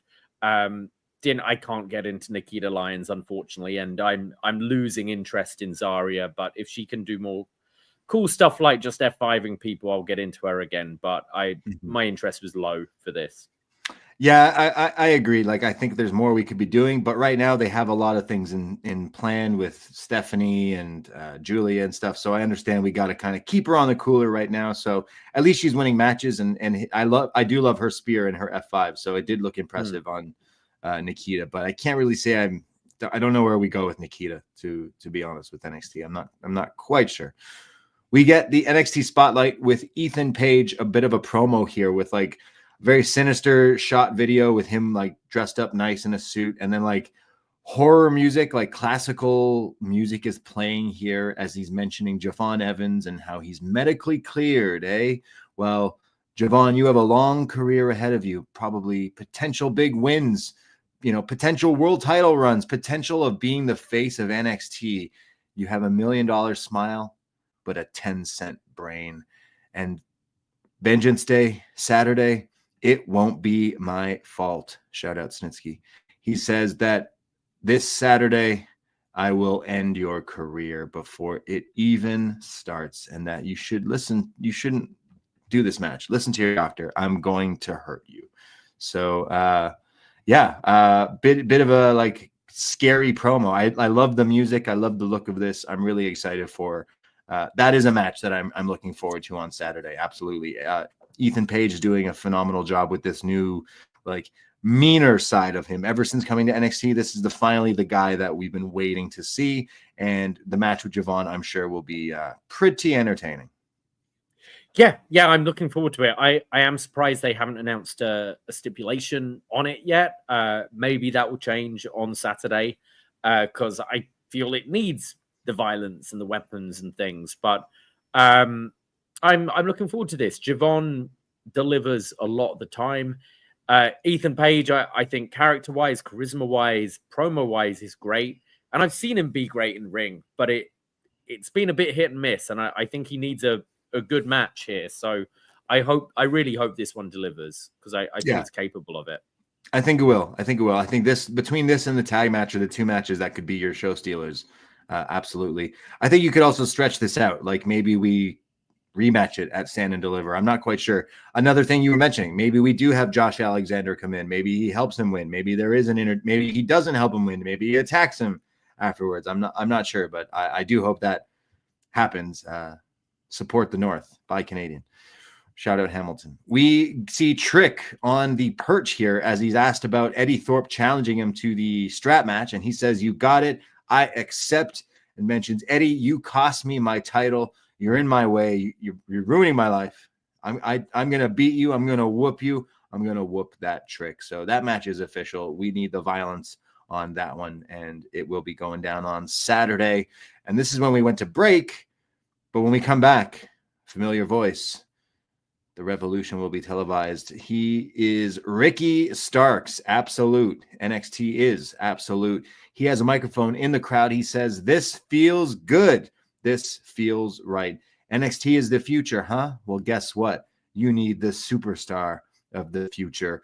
He mentions he's the hottest free agent as the crowd start to chant Ricky. And he says, "Do not let the handsome face and the expensive fragrance fool you. I'm here to turn this place upside down. And soon, don't worry, the Revolution will be televised. I'm here, ain't I?" As it cuts away. A bit of a weird way to end the promo, I thought, but nonetheless, very excited, as we talked about off the top here, of Ricky Starks being here on NXT, completely changing things. I think going forward, this is a great step in the right direction and something we really, really desperately needed with the men's division on this show. So very excited about this. Yeah, absolutely. Like you could have got a huge reaction in front of a bigger crowd at the weekend, but I do think there's something very cool about, he got his release yesterday and he's on NXT TV today. Like it's a statement from WWE in a way. It's like, we'll use you. Don't worry, we'll use you right away. You've been waiting around too long. I'm really excited seeing Ricky in NXT. We kind of talked about it all at the top, but yeah, great move. Yeah, absolutely. And I think it adds some interest for Saturday and maybe people wanting to tune in if he'll show up. So maybe it was done on purpose. Like, hey, this will gather some interest for Saturday night and Vengeance Day. So I do assume he'll be involved somehow, some way. So stay tuned for that one. We see Julia backstage with Stephanie Vaquer, and they kind of talk about how I think Stephanie says there's only one place to go. And I think they're mentioning like, hey, me and you have to face eventually, which I think we're all hoping that is our stand and deliver match. Yeah. When Ridge Holland walks by as he's getting ready for his main event in just a few moments. But yes, some teasing here of Stephanie and Julia. Just lock it in for stand and deliver. I don't see her losing on Saturday, and I think that's the match that will feed generations. Yeah, unless unless Jordan Grace is in NXT, I feel Julia and Stephanie is the stand and deliver match. That makes a whole lot of sense. Yeah. Yeah, true. Like now with this roadblock, you could do that. You could have Jordan Grace come in. Like Vengeance Day, I think we could have a few debuts or re-debuts or whatever. Like I think there could be a few new cast of characters show up. We see Andre Chase. You may have listened to us last week with our in memoriam of Duke Hudson. We love you, Duke. You'll always be 6'5" to us. You'll always be the MVP to us, Duke Hudson. We love you. Pour one out again. I know we did it last week, but lads, just pour one out one more time, please. Just do it for Duke. Do it for Duke Hudson. It's like Andre, unfortunately looked in even worse wear this week because didn't mention it, but yeah, his buddy, his MVP Duke Hudson is no longer there. Call me crazy. Duke is the one release this week that I'm actually upset about. All the others, I'm like, yeah, they'll be fine. I'll land everywhere else. I'm sure Duke will too, but I'm like, man, there was something there. Love Chase U. So we see Andre Chase. He's all scruffy, his unbuttoned shirt. He just looking like shit. When he sees a bunch of NXT stars, these young kids, almost like partying in this backstage area. And we see this guy, Cale Dixon, who's been trying to talk to Andre the last few weeks. And he says, oh, you got to meet my friend here. And it's Uriah Connors. Now, if I'm not mistaken, this is one of Finley's kids. Brogan Finley. Yeah. Wow. All right. Uriah Connors here, who says, oh, Andre, Mr. Chase, we're going to go out tonight. You want to come out with us? It's going to get even way more lit now that you're here, says Connors. That was a quote. And he goes, no, I can't. He goes, oh, you know how to have fun. Come on, come out with us. And Chase says, it's a school night. I can't. And they go, school night? What school? Chase U is dead, but it doesn't need to be dead. Doesn't need to be dead. No, it doesn't. And he says, Chase U is dead, but old habits die hard, and walks off. But then this Uriah guy says, we'll see. We'll see. Do you know what this means, Davey? Chase U might be dead, but the house of you could live on. Maybe we get the Chase U fraternity house instead of a actual university. Now walk with me for a second. Okay. Have you seen the movie Old School? This is where they're going. We reviewed it. No. Old School. Oh, sorry, that was Old Boy. Okay. No.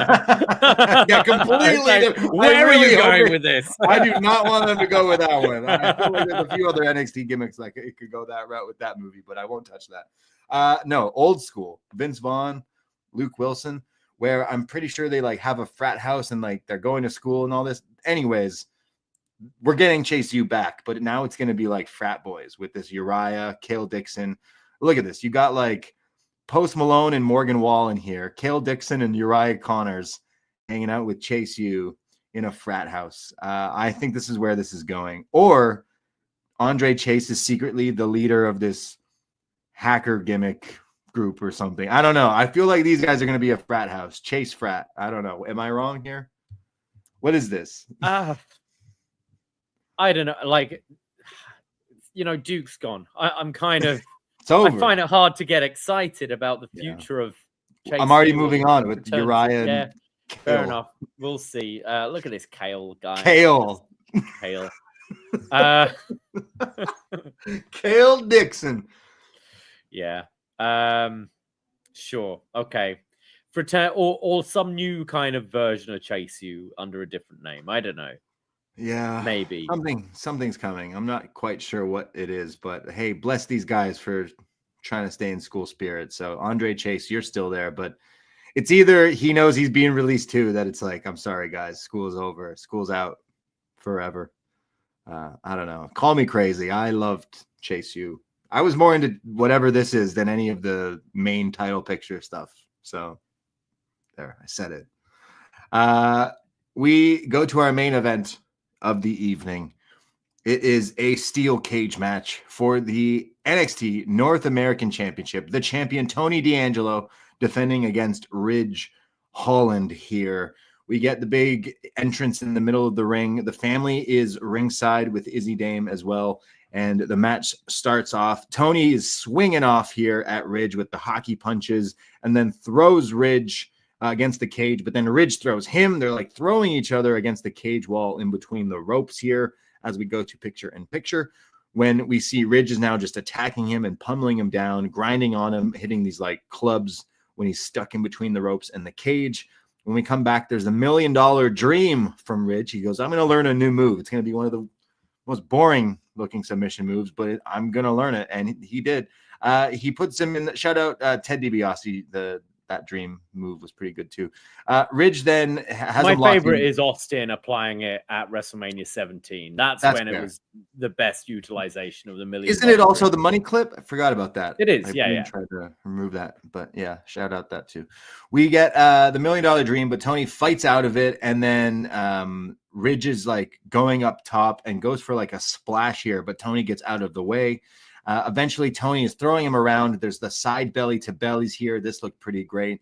And then Ridge comes back, though, with the snow plow. I think Vic even called it that here. Great Al Snow reference here. But Tony also kicks out of it. They run the ropes, and Tony tries to go for what I always just call like the Osprey flip thing, like the into the power bomb thing. We've seen tons of different wrestlers do this. But unfortunately, it looked like he slipped up here. So they didn't quite get to there the way they wanted to. But eventually, he does hit the power bomb and then a spear. But Ridge kicks out again.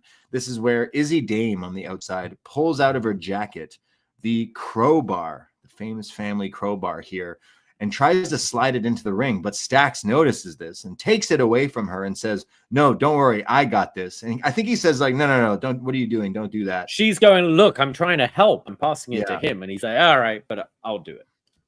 So he slides it in right to Tony, but then Ridge and Tony are fighting over it. Ridge gains control of it, nails Tony in the gut, and then hits him with a huge strike to the head from behind.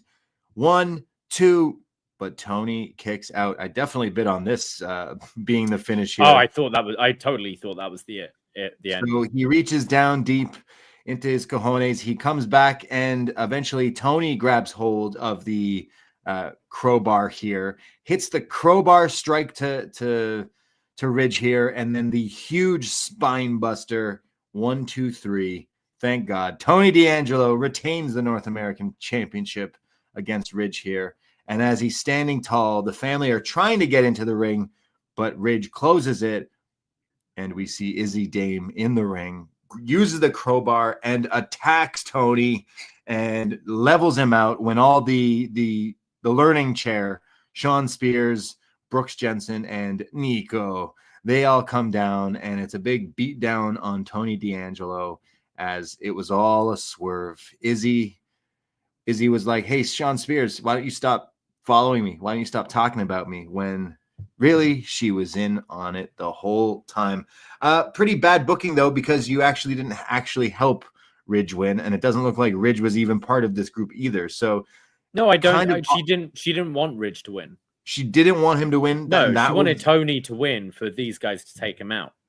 So yeah, I think we were talking about this like a little while ago. I was saying like, would it make sense for her to make sure Tony wins it so that they can win it from Tony? Is basically that's their what plan, she did. right? Yeah. So that's what happened. They beat up Tony. There's Sean Spears hitting like a Death Valley driver off the top here, and they stand tall. And as NXT goes off the air, Tony D'Angelo retains, but he is beaten up by the learning chair. So we assume this is a match not Saturday because we're pretty stacked, but whether it's next week or this roadblock or stand and deliver, like this is the direction we're going with this big review. Yeah, I could see Tony maybe going through the underlings first, having a match with Nico, having a match with Brooks, the younglings, before getting to Spear. Yeah. It's weird, Spears being the main guy of this. Like, I don't think he is someone we should be putting focus on. I think he definitely has a use in NXT. You know, he's that player coach kind of guy. He can definitely be helping these guys out. But I feel like I prefer this if it felt like it was to push like Brooks into this North American title picture. And I don't think it is. It's very much for Spears here by the looks of things. Yeah, I thought the match was pretty fun between Tony and Ridge. There were some good near falls. It was still not like the crowd started off very quiet for this, very cold at the beginning, but they picked up towards the end. This faction, I think Izzy's definitely stepped up the last few weeks. I think when we've seen her in ring, I think her presence and her like the stuff we've seen her do backstage, I think she seems quite comfortable on the mic. She's got to get away from Adam Cole's spray tan guy though, because man, those hands were orange. But I don't. This group, I don't know a whole lot about this Nico guy. We've only seen him once or twice. Obviously, pretty big and scary looking. Brooks, I just think miscast. I think we both see higher things in Brooks Jensen, and I don't know if this is it. And Spears, just I can't get particularly interested in it. So yeah, I wasn't overly fond of the end, but we could see some sort of angle coming. So I'm glad they've at least paid that off. Yeah, you know what? I thought the match was better than it was going to be. Again, I really bit on that crowbar to the back of the head. And then Tony kicked out. I was like, oh, okay. So they really made Tony look strong. I think the bigger story will eventually be Tony and Stacks. Like, am I wrong to maybe think that's where we're eventually it felt like go? we were building to that, but Yeah. that's going to be a way away if we are doing that. So yeah, I think like Stand and Deliver Stacks versus Tony for the North American title, if we build it up properly, could be a big story. I'm not really sure if Sean Spears is going to be the one to take it from Tony, whether it be this roadblock or anything. It's not the most interesting. This group isn't necessarily great. Like the chairman and his league of chairs, and now Izzy Dame is with him. Like, yeah, we'll see. But you know what? I didn't mind this episode. I thought like this match was pretty good. I still think I like that three-way tag maybe just a bit more. It was a bit more chaotic. Yeah, that was more my fun. match of the night for sure. But then like the promos for the matches that have been announced, like everything kind of set up. I know we kind of critiqued how we feel about the like main title match, the three-way, but like for the most part, for everything else, they built everything up as well as they kind of can, and the introduction of Ricky Starks already just makes the interest level a lot higher for, I'm sure, a lot of people who might now tune into Saturday. So like I didn't necessarily mind this episode. I thought there was some fun stuff and things that moved along. And then we do have some matches that have been like technically properly announced, including like the full card, which is now 6 matches for Vengeance Day. So I'm sure we're gonna get some good wrestling on Saturday. Is all I'm saying.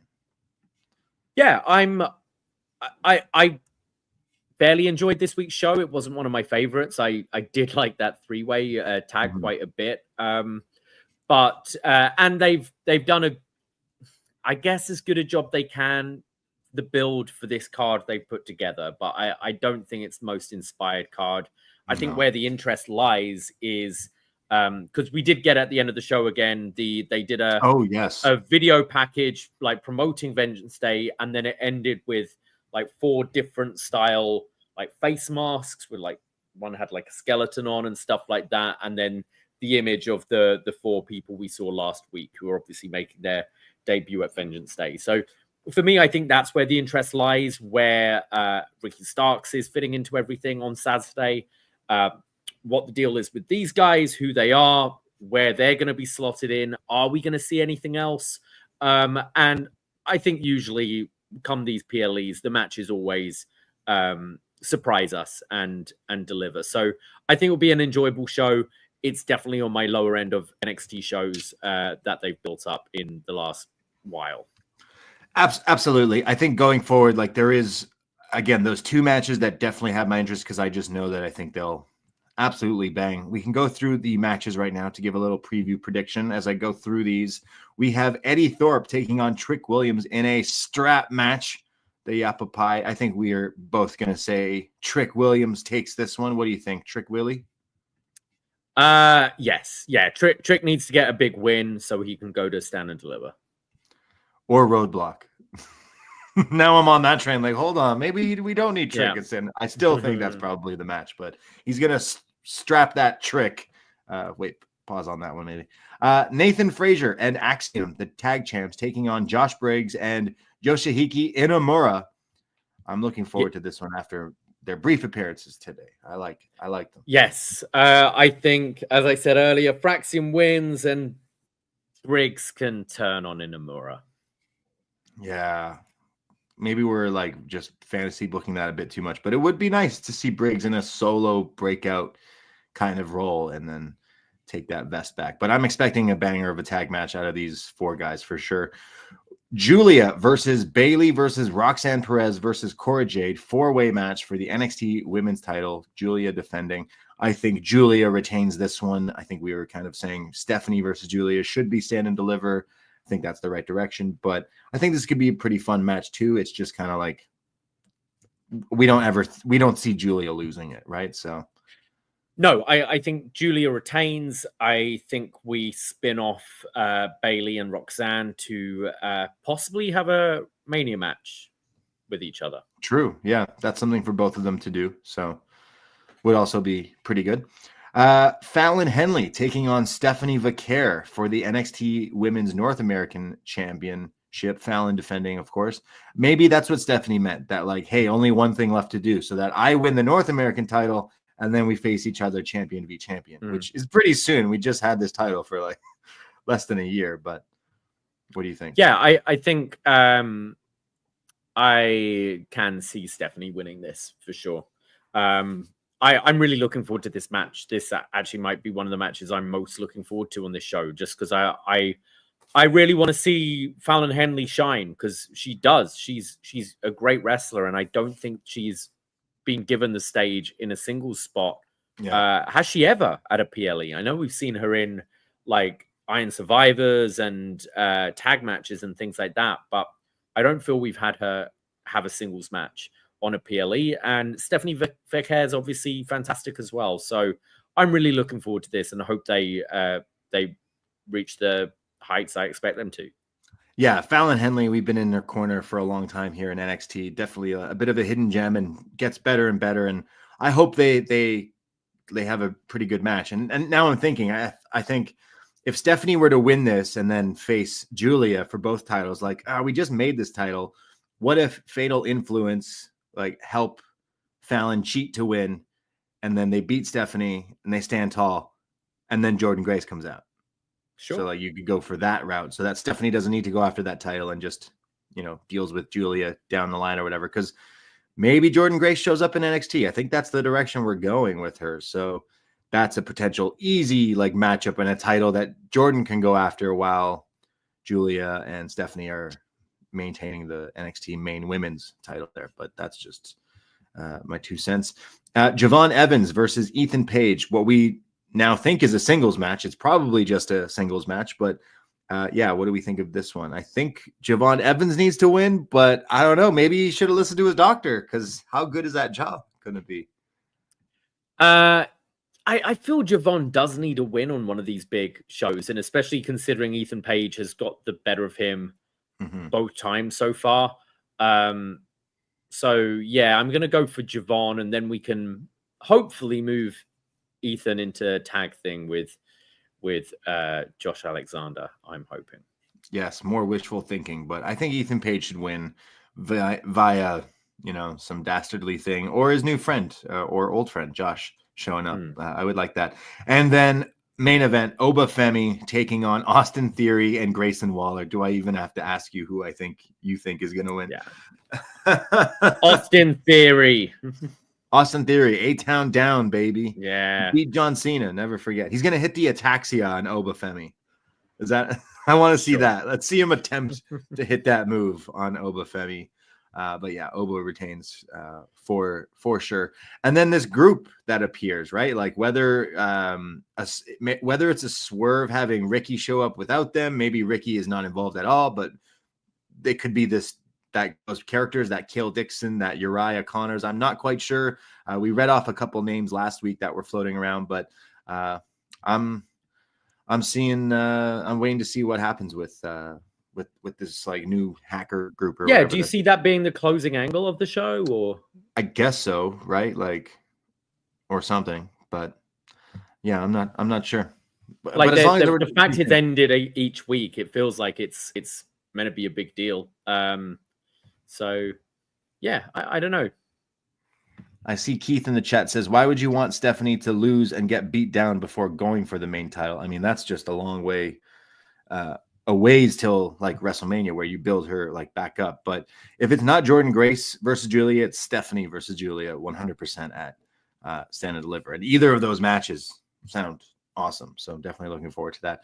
But there you go. That was NXT. That was our thoughts on NXT. We do this every Tuesday, but we also will read your thoughts and your feedback. Search Poison Rana in any social media app or podcast app, but follow us on Facebook and join the Facebook group where we post things, funny things, wrestling memes, all that funny stuff, and feedback threads. And we will read your feedback, like this one here from Fire Frank Sulo, who writes in, well, the boost the men's main event scene in NXT needed is here, and he is absolute. Fun show tonight, finalizing the Vengeance Day card. JDC and King had a fun match. Rocks with the Bayley cosplay was funny. The Don carried Ridge to a fun cage match, and with the spirit of NXT Italy in his blood, he got the big win. Of course, the family was right not to have trusted Izzy. All in all, a good, proper go-home show for Saturday. Booker calling Vic Victor all night was hilarious, as was the Black Snow and Chet Lemon reference on commentary. Oh yes, is that Black Snow is Booker T's TNA I forget that, but I think that's what the name he went by or something like that. But thank you, Frank, for writing in there. And we have Megan, who says, an above average go home. Roxanne Perez dusting off the vintage Bayley look was very clever. I knew the triple threat wouldn't stick with Cora worming her way into the picture. Zaria performed animal cruelty on Lyons. The tag triple threat was a blast, and the main event was solid. We can shuffle Ridge out of here because the revolution has been televised. Now, it's hard work for secrets to stay a secret, but Ricky Starks showing up on and gave the men's division the shot in the arm it absolutely needed. See what I did there? No. I bet Cody had the hookup ready as soon as he hit the free agent market. Washington should be popping. I feel good. Excellent. Thank you, Megan. And thank you, Davie, for reading that the best you could. I appreciate. I love you read. You are allowed to read Megan's feedback there. Great stuff as always. And as always, yes, Megan, I did get your pun. Bless you. Bless all of you. Thank you. Appreciate everyone out there. Maybe you're new. Maybe you were listening to an NXT review. Follow us. Like I said, search Poison Rana, Instagram, Twitter, Blue Sky, all that fun stuff. Give us a subscribe. We do tons of other shows. I did mention this Saturday, we won't be going live after Vengeance Day, but we will be chatting all about it. Sunday, 4 p.m. Eastern time, right here on Post Wrestling. The audio to come up right after that. So join us in the chat. We would super appreciate it. And thank you, everybody. And have fun at Vengeance Day. We're going to try to watch Vengeance Day, and then we'll chat about Grand Slam as well. So any Aussies out there going to the show, have fun. I know it might seem a little messy or whatever. I don't know when it's even airing or anything, but it should be a fun show as well. So all the wrestling, all the fun stuff, and we can't do without you Postmarks and NXT friends. So really appreciate everyone out there listening, and we'll chat soon, okay? We'll chat very, very soon, including The Champ is Here, episode 6. Don't forget about it. Don't forget. I myself, Braden Herrington, I'm at the Brady. You can give me a follow. You can find me at Davie Portman. That is it. That is all. Take care. Goodbye. Be safe. And bye, Canadian. Ahoy!